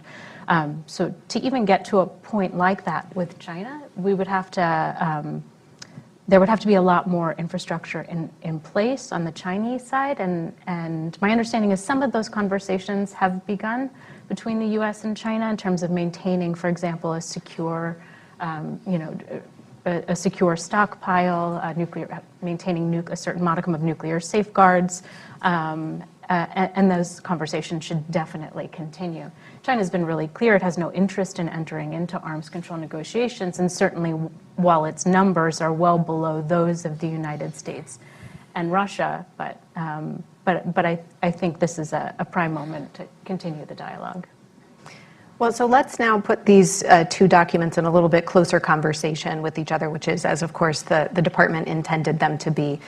Mike, I want to go back to you, and I want to ask you, and then move on to the remainder of the team here, to talk a bit about what you see in the NDS and/or NPR, independently or together, what it suggests to you about force structure. And whether that's, you can take that broadly, conventional, nuclear, together, all of the above. Thank you, Melanie. I'll start by answering by also reflecting on a point Bob made about President Biden's own personal desire to see nuclear weapons have a smaller role in international politics. And I remember, if you don't mind the semi-personal anecdote, Senator Biden in 1990 tasked us at the Congressional Budget Office through a young man you might have heard of, Jamie Rubin, who was then working for Senator Biden, to do a study on U.S. and Soviet future nuclear force capabilities now that the Cold War was over. And I recall that, I don't remember the details, and some of them were probably private, but we had an option that postulated as few as 1,000 warheads on each side. And some people thought that was absolutely crazy talk. But other people involved in the discussions, including some people I believe close to Senator Biden, liked the idea of thinking about how we could cut by 95%. Now, everybody knew it probably wasn't going to happen right away, but that just gives you a little sense of the history of this guy, our current president, and how he thinks about nuclear weapons. So I have no doubt he really would like to see them play a smaller role, but the reality is it's fairly hard to see how you scale back. So on force structure, I don't think there's going to be a big debate about change or reduction. I think we'll, see if we can get some kind of an extension of New START, but even that's problematic when you've got, different kinds of weapon systems. The INF Treaty's gone now, and so we don't really know how to think about theater weapons. Russia has a lot more of them than we do. China's building up. So even just freezing where we are is going to be hard enough. You could have a debate about trying to delay ICBM replacement and use existing Minuteman missiles as test missiles to try to extend out the lifetime of the Minuteman program by a few years. But that's about the biggest debate you can really have on that topic at the moment, I think. We need the B-21 bomber for other reasons, so I think that's a convenient, and the submarines need to be safe. So I think in force structure terms, you're not going to see a big debate. Where I would personally, with apologies to our former colleague Frank Rose, who now is the deputy administrator at the National Nuclear Security Administration, I don't think we need to have the ability to make 80 to 100 nuclear weapons pits, plutonium pits per year. Everything I learn about the U.S. nuclear stockpile is the warheads are holding up quite well. And the likelihood that we're going to need to have some kind of a crash program to replace existing warheads is awfully low. So I would think about saving some money there. But otherwise, I don't know how to save money on Triad, except maybe delaying the ICBM replacement a little. And I don't want to save money on command control communications modernization, because as Colin, I think, usefully said, and where the NDS and NPR reinforce, we need those systems to be really resilient, better than they are today. So limited prospects for savings within the Department of Defense accounts in particular, limited prospects for force structure reductions, maybe some room to cut back on the Department of Energy, National Nuclear Security Administration's ambitions for plutonium production, or plutonium pit production capability. And before I move on to Bob on that, what about the conventional force structure? Did you see anything in the NDS that makes you think that there's considerable changes? There's some mention of reductions. And in particular, in the context of his conversation on campaigning and the kinds of capabilities that will be useful for campaigning, anything in there that you think is suggestive of a particular direction or kind of change? By the way, thank you for your question on that, and you drew out a very good answer. That was the best I had heard campaigning explained, and it was thanks to your question. So I think that's a little bit of a missed opportunity, arguably, with this national defense strategy. And I guess maybe the term strategy is meant to suggest, unlike the quadrennial defense reviews that people used to do back in the 90s and 2000s and through 2014, that this is not meant to be a force structure or budget document. But I sort of think it should be a little bit more. And the area that I would have most welcomed some new thinking would have been with the Navy. Because if you think about the history of this debate, you know, back in the mid-2010s, the outgoing Obama administration under the late, great Ash Carter, who we should say a word of commemoration for his service to this nation. We lost him far too soon last week. But he asked the combatant commanders to document how they were using their naval assets. And then what the Navy did was take that data and sum it up and say, well, we need a Navy that's big enough to sustain this current level of operations at a pace that is reasonable for our equipment and sailors. And that's the way we built our vision for the 2040 Navy. I may be slightly oversimplifying. Apologies to the Navy if you don't think I'm right, but that's my understanding of basically how these ambitions were developed for the Navy of mid-century, based on current operational requirements of 2015 or so. It's not the right way to do it. Outgoing Secretary of Defense Mark Esper in 2020 gave a speech, I think at CSBA, where he outlined a vision for a 500-ship Navy. But in fairness to Secretary Esper, he was going to do that by scaling back some types of existing ships. And by the way, today we have 300 or so ships. The 2015-2016 analysis aspired to 355. That remains sort of the number of record. Esper put the number 500 out there. And I got to give him credit as a former soldier. He probably felt a little bit sheepish, but as a Secretary of Defense, he sort of had to. And it's still the most specific proposal on the books, but it's not really official policy.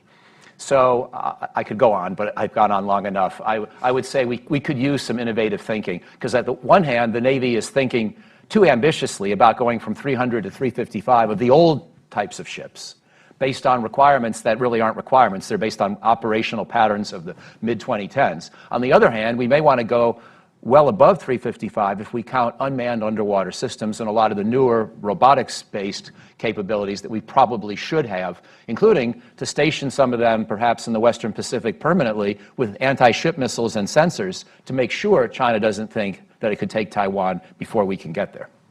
That's great. And by the way, Mike, you know I can never get enough of your personal anecdotes, so keep those coming. Bob, I want to pick up exactly where Mike left off and combine the question for you about force structure and posture with a question about extended deterrence and what you see in the NPR about extended deterrence in this version, please. Sure. But first, let me add to Mike's anecdote on 1,000. It talked about 1,000 warheads in 1990. Okay, in June 2013, President Obama, undoubtedly with the strong support of Vice President Biden, proposed that the New START limit of 1,550 strategic nuclear warheads be dropped to 1,000. And this was said publicly in a speech. It was rejected by the Russians. And I think, given the difficulties today, I don't see that proposal being resurrected in the near future. In terms of extended deterrence, if you look through the 2022 NPR, you see many, many references to extended deterrence. You see it in the National Defense Strategy as well. The U.S. allies are concerned whether the United States is going to be reliable in meeting its security commitments, in part This is the result of the Trump administration's rather transactional approach, dismissive approach to U.S. allies. They felt that they needed reassurance, that U.S. security assurances they could really bank on. So this has been a big priority for the Biden administration, and I think they've been successful so far, especially in Europe. In Europe, there are a variety of modernization programs, the F-35A dual-capable fighter, the B-61-12 gravity bomb, it's an upgrade, and also a new program started by the Trump administration, continued by Biden, of a low-yield warhead for a submarine-launched ballistic missile. I think those force modernizations, but together with the post-Ukraine efforts by U.S. and NATO to ensure its partners that we would be there for them, enhancements to U.S. and allied force deployments, additional weapon systems, I think, and in general, the very robust reaction under U.S. leadership of support for Ukraine. I think all that has given a great confidence in Europe on U.S. extended deterrence. In East Asia, I think it's a little different story. Our main allies in Northeast Asia, Japan and South Korea, have grown increasingly worried about the growing nuclear and missile capabilities of China, in particular for Japan, and North Korea for both Japan and South Korea. And they wonder if the ability of China and North Korea to strike the U.S. homeland with nuclear weapons will weaken American resolve to come to the defense of our allies, as we are committed to do. And politicians in South Korea and in the ruling party have various ways of strengthening deterrence. But one way is to deploy to redeploy U.S. nuclear weapons in South Korea. We had them until 1991 and they were withdrawn, but to redeploy them. Another way is to adopt NATO-type nuclear sharing arrangements with South Korea. And these arrangements involve training South Korean pilots actually to deliver U.S. nuclear weapons in the event of war. A third way is for South Korea itself to develop its own indigenous nuclear weapons capability. The Biden administration doesn't like any of these approaches, but what alternatives are there? You can see in the NPR some ideas for reinforcing extended deterrence. One idea is to maintain the capability to forward deploy in a crisis dual-capable aircraft, strategic bombers, and nuclear weapons in a crisis, not on a day-to-day basis. And by the way, we haven't even exercised the capability to deploy them forward in a crisis. Also, the Biden administration says we should have more visible demonstrations of resolve.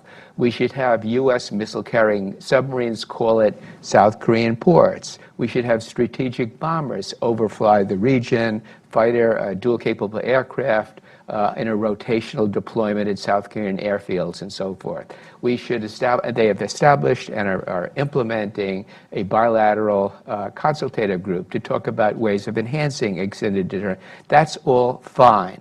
But the question is that going to be enough for the Japanese and Koreans? Maybe I'm reading too much into it, but I look at the joint communique issued just yesterday between Secretary Austin and the South Korean Minister of National Defense. And, I see the South Koreans urging us to go farther.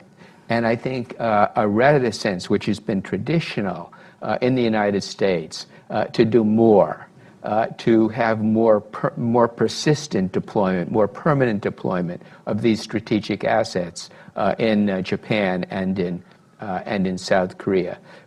For me, I think it's going to be important to give our allies, both Japan and South Korea, a much more responsible, a much more prominent role in the planning and execution in their region of the U.S. nuclear extended deterrent. I think we've been a bit too reticent to do that in the future. I think we need to be more flexible. Look, if the choice is between giving our allies a more prominent role in their own defense, in affecting their vital security interests, that choice versus allowing them to go nuclear, to develop their own indigenous nuclear capabilities, I think it's a no-brainer.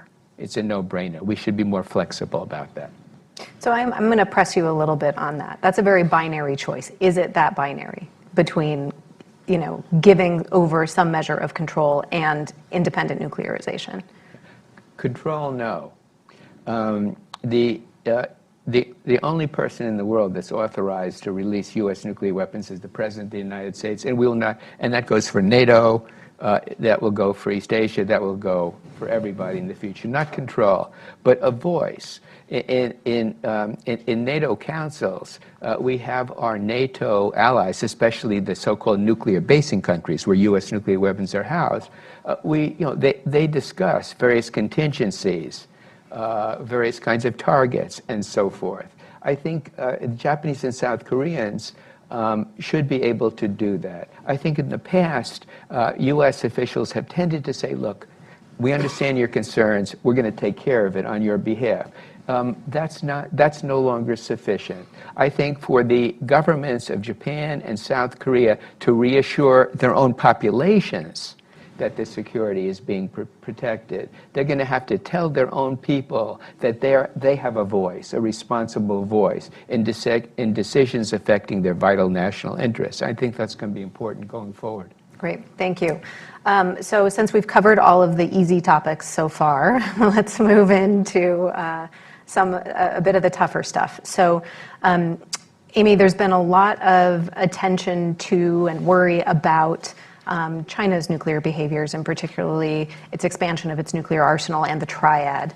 And as Dr. Call mentioned and has been mentioned here, that means that in the not distant future, the United States will be facing a new dilemma, two fully nuclear armed adversaries at the same time, and that this poses new kinds of dilemmas. Can you help me to think through what those dilemmas are and sort of where we are collectively in finding ways to address them? Yeah, onto the easy questions for sure. Well, I think something that's reflected in the strategy documents is that the department is still grappling with this. What does this mean? And how do you defer Russia and China simultaneously, but perhaps differently? That nuance we were talking about before. They're very different nuclear capable states, right? And so for the US, what does this mean? I almost want to be like, for arms control, what does this mean? And this means that the importance of risk reduction efforts is heightened even further, right? We don't want to get to the point where we're thinking about how to prevent the next step of escalation on the escalatory ladder from conventional to nuclear. We want to stay at a really low level. We want to understand each other's capabilities and intentions, right? And capabilities, we've historically been able to regulate through arms control by placing limitations on those capabilities. And intentions, fall in line once we have a handle on capabilities. We know what the adversary has, and we know what they can do. And it's these other risk reduction measures that really lower the uncertainty about intentions, right? Or a fear of what the other side intends to do. And so even under these most difficult circumstances and this most complex security landscape, the importance of maintaining dialogue and diplomatic efforts towards risk reduction, I think, is all the more important. The documents also mention, in no uncertain terms, the need to accept certain risks, right? We're not going to tackle all the risks all the time, and to prioritize threats. And so I think a lot of what we're going to see is a careful adjudication between various risks, threats, and the importance of all of them. The department is not equipped to counter all threats all the time. And so there will inevitably be trade-offs. You mentioned that the NPR sort of acknowledges or transmits some level of still working through this kind of problem of having these two nuclear competitors at the same time. Another area where I think there may be some question marks remaining has to do with an even more difficult topic, which we haven't had to think about as seriously in the past as unfortunately we do again today, which is nuclear employment. And so I want to open back up to Mike and Bob too, and Amy, please chime in about what do you see in the NPR about nuclear employment? So a couple of points, and building on the conversation and specifically what Amy just said, I agree that these goals of risk reduction are important, and I think that at times Russia and China will agree as well, but I'm not sure they do today because they're actually manipulating and managing and sometimes deliberately increasing risk in order to retaliate against us for what they think we're doing to help their enemies or what they think we're doing by way of reconnaissance near their territory. Colin Kahl talked about that a little bit earlier. So, for example, when Russia makes nuclear threats or when Putin brags in speeches about his new nuclear weapons, he actually wants us to be anxious. He's not necessarily trying to reduce risk. No, he wants to control that process. So I do ultimately agree with you, but there's just that sort of, asterisk or corollary to that. And so that's one issue about nuclear risk and threat. Another one, picking up on what Bob was talking about, I was struck even before we heard from Colin today, just reading the documents the last couple of days, the categorical statement by the United States and the Republic of Korea that if North Korea ever used nuclear weapons in a conflict, it would mean the end of the regime. And I do not literally think that's true. What I mean by that is, we got to put our strange Levian hats on and imagine different scenarios.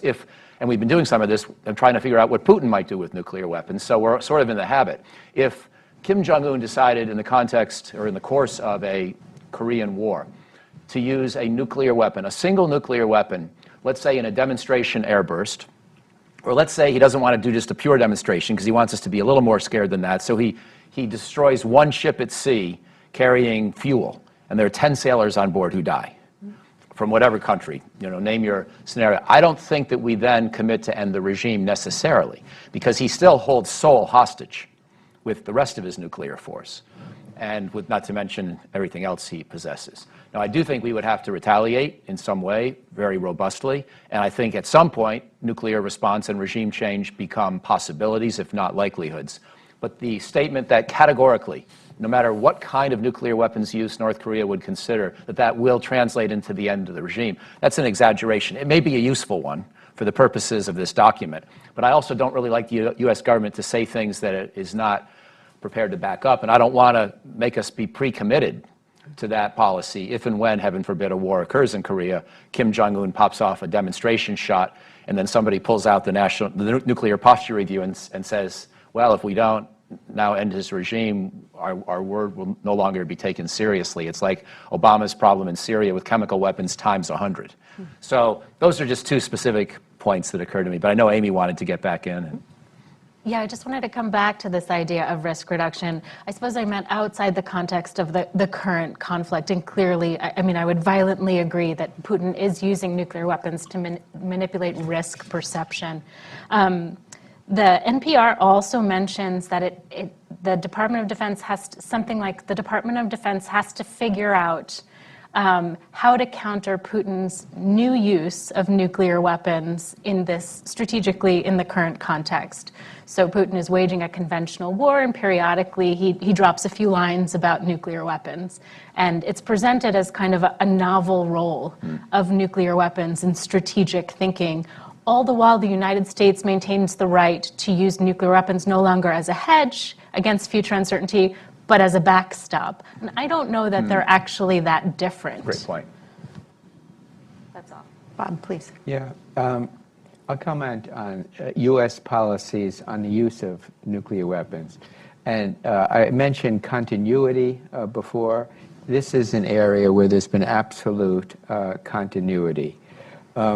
The Obama, Trump, and Biden nuclear posture reviews all reject the idea that the sole purpose of U.S. nuclear weapons should be to deter or respond to the use of nuclear weapons against the United States, its allies, and partners.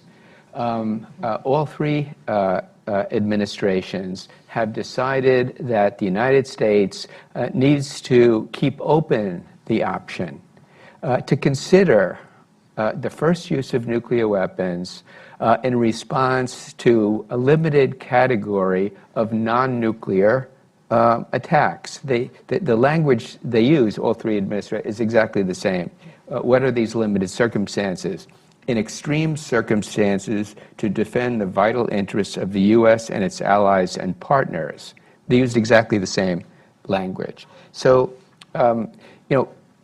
before this administration began its nuclear posture review, there was hope, especially in the arms control non-proliferation community in the U.S. and worldwide, that the U.S. would shift this so-called declaratory policy on the use of nuclear weapons.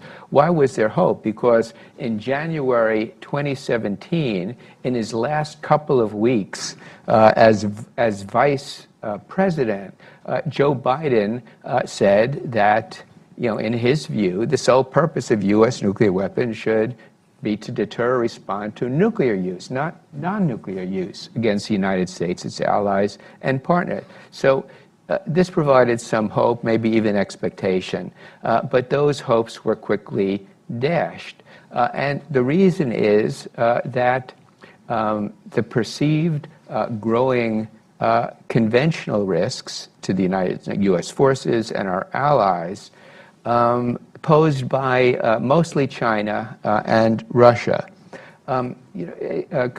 Undersecretary Kahl mentioned that the U.S. remains the #1 power globally in conventional military strength, and that's undoubtedly true. But concerns were raised about regional conventional balances, especially in the Western Pacific. And would we need to be able to threaten the first use of nuclear weapons in response to conventional threats, or not just conventional, but non-conventional, non-nuclear threats against our allies and partners? And the administration and Joe Biden was persuaded that we couldn't give up those options, and also because of a number of emerging technologies that potentially pose strategic level threats, cyber, counter space, and so forth. But because of these non-nuclear threats, Biden rejected the idea of going to a no first use or sole purpose policy. I think that the principal reason was that U.S. allies strongly objected to it. And these were U.S. allies along the NATO-Russia border. These were U.S. allies, Japan and South Korea. They believed that if the U.S. renounced the ability to use nuclear weapons in response to non-nuclear attack, they would be at the mercy of regional rivals that had impressive conventional military capabilities. And so that was, it was rejected to the disappointment of many. I think the Biden administration decided to sweeten the blow a little bit by saying that the U.S. goal should be to adopt sole purpose at some future time. And in fact, the United States should work with its allies to put in place the conditions where we could adopt a sole purpose or no first use policy without risk to our allies. So the Obama administration also talked about this is the goal, let's work toward achieving the goal. The Trump administration rejected it. It just simply omitted any idea that this should be a goal. But for the time being, this is off the table. Well, so I want to ask all of you, if this document then, in light of that, when it comes to nuclear employment, does this document, does the NPR help you to understand whether or under what conditions the administration would or would not use a nuclear weapon in the context of the Russian invasion of Ukraine and the ongoing war there? I say no. I say we don't know. We don't have a clue. what the U.S. would do well, we're facing this now with Russia and Ukraine, and how would we respond to it? I think the current policy is not that we would use nuclear weapons against these large non-nuclear threats. We would reserve the right to do it. We might consider the use, and we say might consider the use for deterrent purposes. We want to maintain an ambiguous position. Whether or not we would ever, in the event, actually use nuclear weapons, and in many of these cases, I don't think we would, but we want to keep potential opponents guessing. Just to back that up, and Bob gave a very nice explanation of the language, the other point to add is that the only category of countries that we promise never to use nuclear weapons against are non-nuclear countries in compliance with their nuclear obligations. Parties to the NPT. Parties to the NPT. And so when you think about who that means, that means with that line you said nothing about Russia, China, North Korea, Iran for that matter, because they're not in compliance, even though we don't think they have nuclear weapons. Pakistan, India, I mean, we could go down the list, but that is pretty much the list, apart from our allies. But those are mostly the trouble spots we worry about. And so we're pretty much making it clear that we're not making it clear. Well, I want to, on exactly that note, I'm going to ask a question that I will admit ahead of time that I'm at risk of getting the exact same response in return for. But I have heard some smart people be very uncomfortable with the fact that our declaratory policy includes not just the United States and allies, but also the United States allies and partners with whom we do not have legally binding defensive commitments. What is your view both on why that is the case and the wisdom of it? I'll just mention, Bob can answer the actual hard part. The interesting cases become Taiwan, a partner, not an ally, not even a diplomatic recognition of the United States. Singapore, Israel. We don't have any formal allies in the Middle East at all. They're all security partners. So anybody in that region who might be threatened, this is where you might bring in that kind of language. And I would have thought that partner language was introduced for Ukraine, but Bob, you said that language was always in there. Is that right? You will never, if you listen to Undersecretary Kahl carefully, whenever he says allies, he says partners. Allies and partners. It's almost as if it's a composite idea. You never separate them, and that's been the case for decades, I think. And the reason is this: allies we have a treaty obligation to defend them. We have that with NATO. We have that with Japan.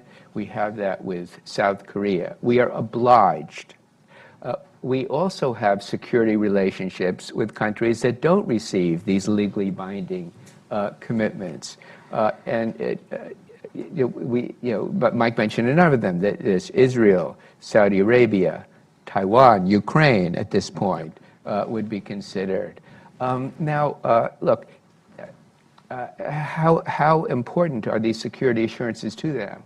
In some cases, really important. In Desert Storm, a long predecessor to Vigilant Storm, in Desert Storm, the United States sent 500,000 troops, flowed them to the Middle East because of Iraq's occupation of Kuwait and its threat to Saudi Arabia. There's no question that it was going to invade Saudi Arabia. And we made this incredible commitment to defend Saudi Arabia.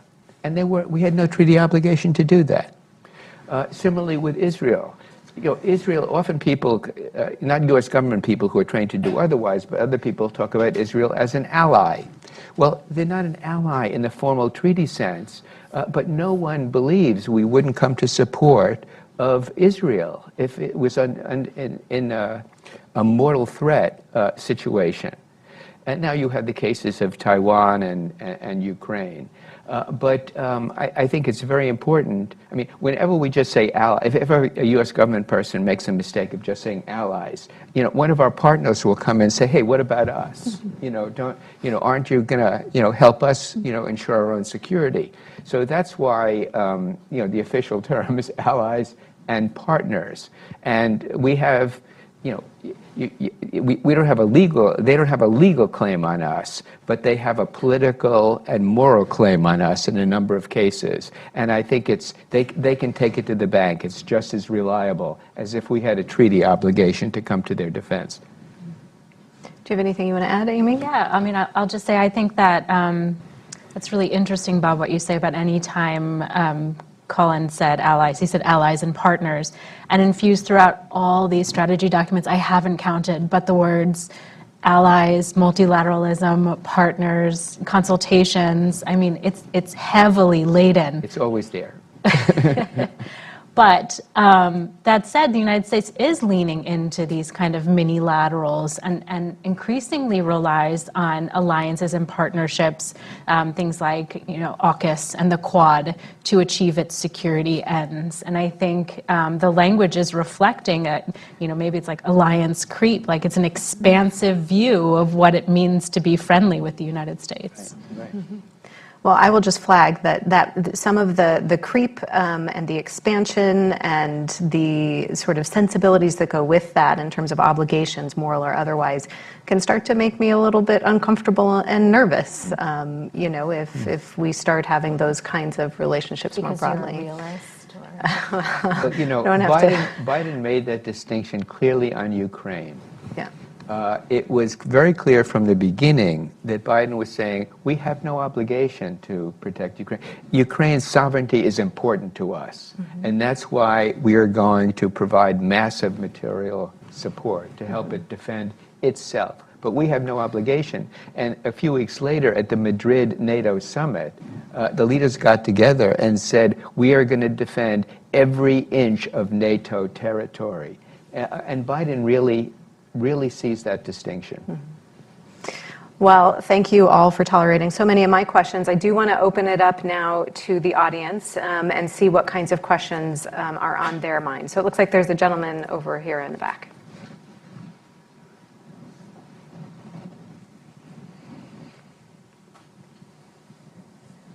Hi, thank you to the panel for being here today. My name is Rudy Novak. I'm a public service scholar at Johns Hopkins SAIS across the street. Can you explain some effective options available to the United States to deter the use of non-strategic nuclear weapons, specifically in a scenario over Taiwan, and should this have been detailed in the NPR? It's a Mike question. Well, I'll try. It's a good question. I think that Melanie and Caitlin Talmadge and I wrote about nuclear deterrence in the context of Taiwan scenarios in a paper we published this year. And there are a few points to make. One is that historically, of course, the United States has used nuclear threats in previous Taiwan crises, mostly before China had nuclear weapons. But nonetheless, even in the modern era when China's had nuclear weapons, we've always had overwhelming superiority, conventionally and in the nuclear realm. And we've been more than willing to brandish that, to try to convince China there was no useful escalatory path that it should embark on. So that's the history. To me, that's a big part of why China's probably pursuing 1,000 nuclear weapons. They want to sort of checkmate our ability to make nuclear threats against them in the event that they're winning a conventional fight and our only option is then to go nuclear.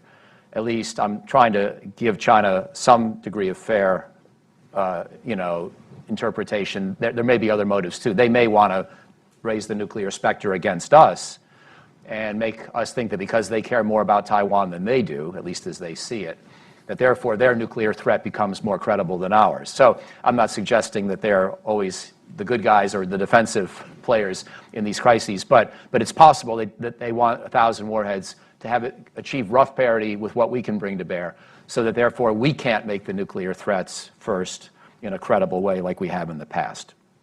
If you actually got into the war itself, I don't think that nuclear weapons are very useful for most of the specific military missions I can think of. The David Ochmanek RAND Scholar agenda that I referred to earlier when I was interviewing Secretary Call, that's a package of sensors and anti-ship missiles that would be forward stationed in the Western Pacific, either underwater or on land mobile rocket launchers, essentially on Okinawa or elsewhere, that wouldn't require big aircraft carriers or runways. In other words, things that China could target with its conventionally armed precision missiles, so that you have a way to, both with our own arsenal and hopefully Taiwan buys this kind of stuff too, and they would own the ability to sink those ships before they reach the Chinese shores. But there's no particular benefit to doing that with nuclear weapons.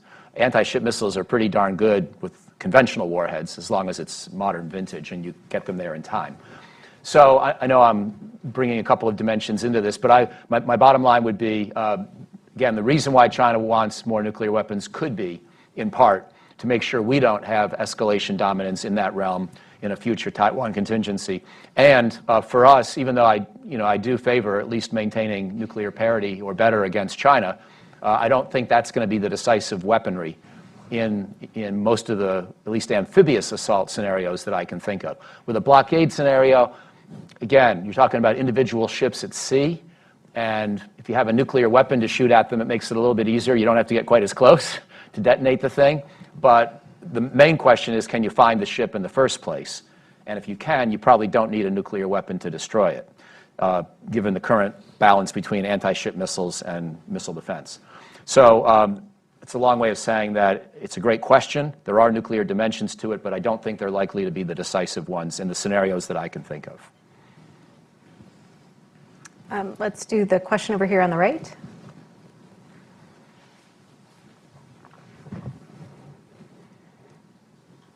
Thank you.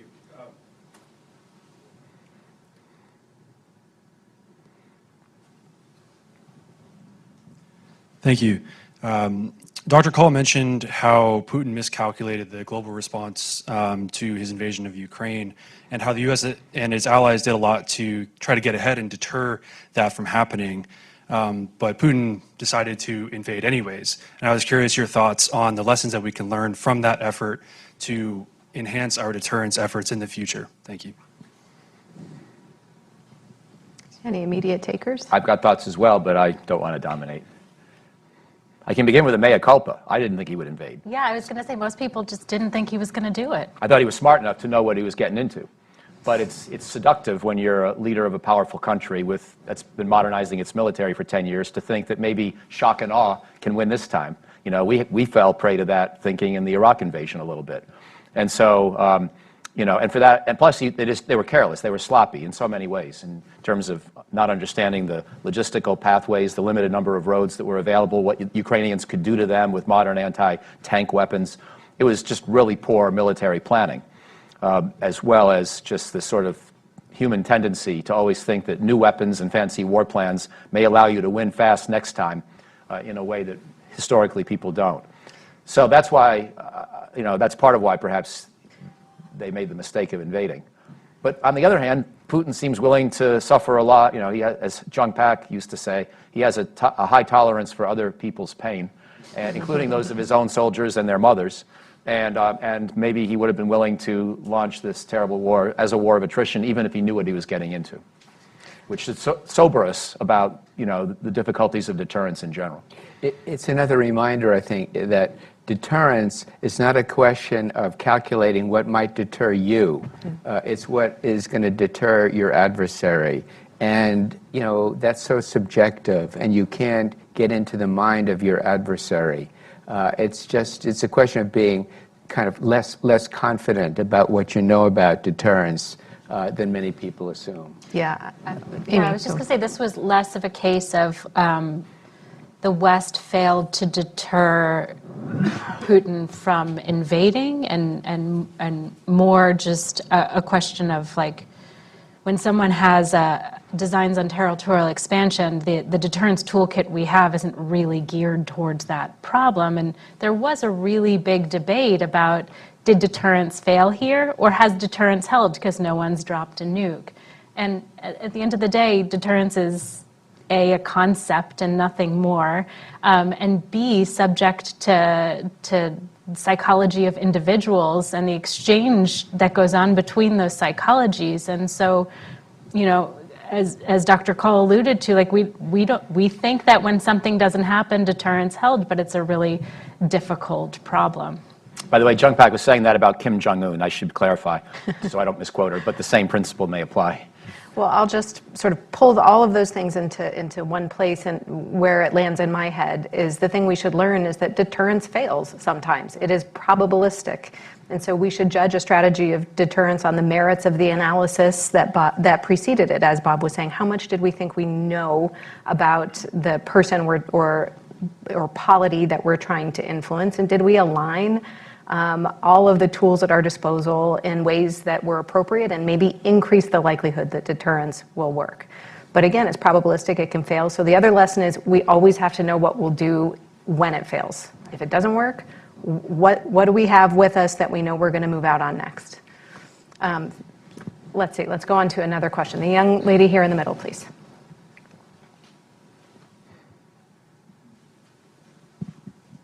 Hi, good afternoon. My name is Tamanna, and I'm a graduate student at Georgetown University.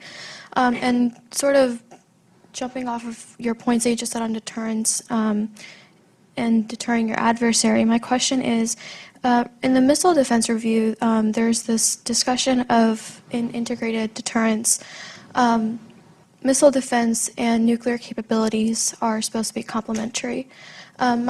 I wanted to get your thoughts on that because from context, when we pulled out of the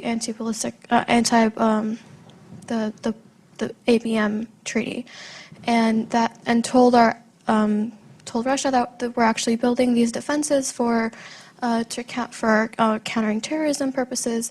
But then that spurred them to develop their own defenses. So I wanted to get your thoughts on, are these concepts actually complementary, or are they in tension, like ballistic missile defenses and nuclear capabilities?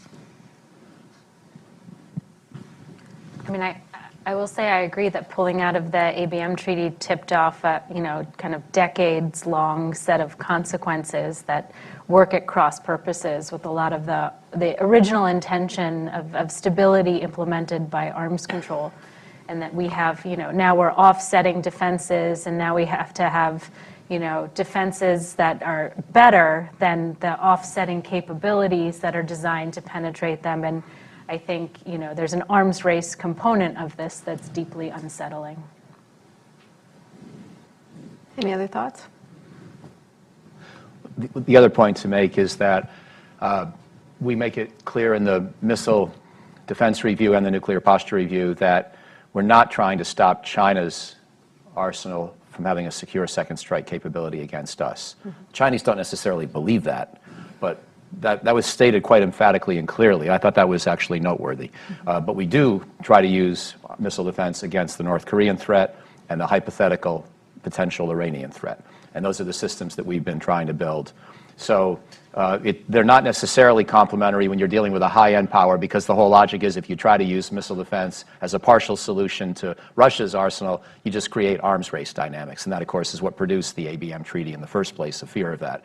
But with China, historically, we've been ambivalent. Now, apparently, we're conceding that we don't have the capability to prevent them from having a secure second strike. But with North Korea and perhaps someday Iran, we definitely want to compete. We would like to have as good of a defense system and shield as we could possibly build. But I ask you, Mike, at what point are we going to concede that we can't defeat North Korea's increasingly robust missile capability?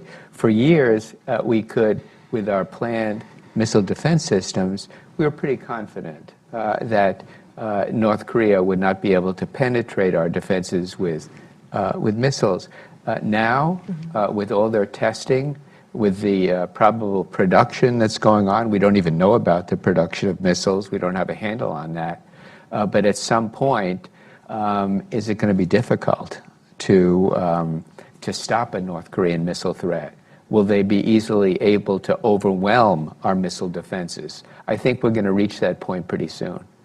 That's part of why you and I have advocated for a partial deal with North Korea rather than going for complete nuclear disarmament, which is, I think, a fairy tale or a dream. And even though it's official U.S. government policy under both Democrats and Republicans, go for an interim deal where you put aside the nuclear weapons they have now, you prevent them from building more by verifiably dismantling their production capability, and you have a permanent ban on nuclear testing and ICBM testing. Because I don't think the North Koreans today have a reliable way to strike North America. They might be able to do it, probably not. I want to freeze that rather than risk the world that you're talking about. That's right. Another question. Over here, please. The gentleman in the gray tie. Yep, that's you.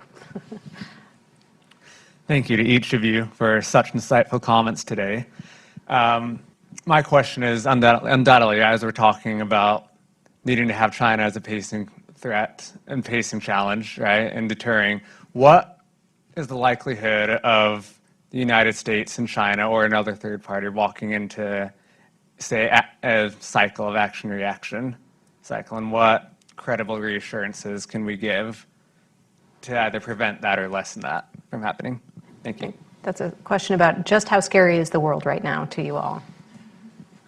Over Taiwan specifically?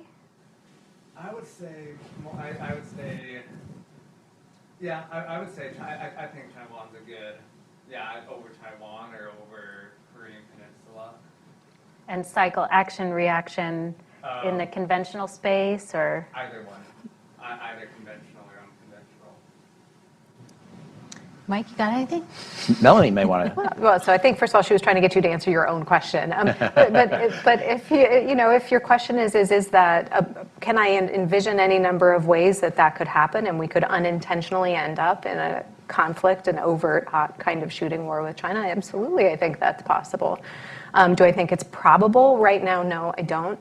I think that Dr. Kahl had mentioned that there are some dangerous practices in the commons, in the sort of shared spaces where our militaries operate. And I know that the department is working on making those kinds of interactions less frequent, more manageable, and have more communication about them. And so I think there is mutual awareness of that kind of risk. So, I think that while it's always possible, I don't think it's being overlooked or neglected in any way by the department. And could a Taiwan contingency or some other emerge? Yes, which is part of why I think that, using Nancy Pelosi's visit to the island in August and the Chinese response to it, what you saw was Taiwan and the United States, I think, both being very calm and measured and being acutely aware of not engaging in behaviors that would ratchet up the immediate risk. And I think that kind of behavior will probably continue. Yeah, thanks. We are just about at the end here, so I will take one last question. There's a gentleman in the middle who's been patient. To build on what was said earlier. Let me ask for the mic, and if you could. To build on what was said earlier about force structure, and the Marine Corps over the last few years has embarked on a pretty radical reform of the way it's internally organized. And when you read through the national security document, you don't really see evidence of that anywhere, that level of kind of internal analysis anywhere else in either the other services or the DoD as a whole, in terms of things like balance of resources between the various services and whatnot. And what do you think it would take to actually get the rest of the DoD to undergo a similar level of kind of self-examination and self-assessment? Because I think we can all agree that if we were dictator of the DoD budget, we'd probably be moving things around, and I don't think we're seeing a ton of that actually happening.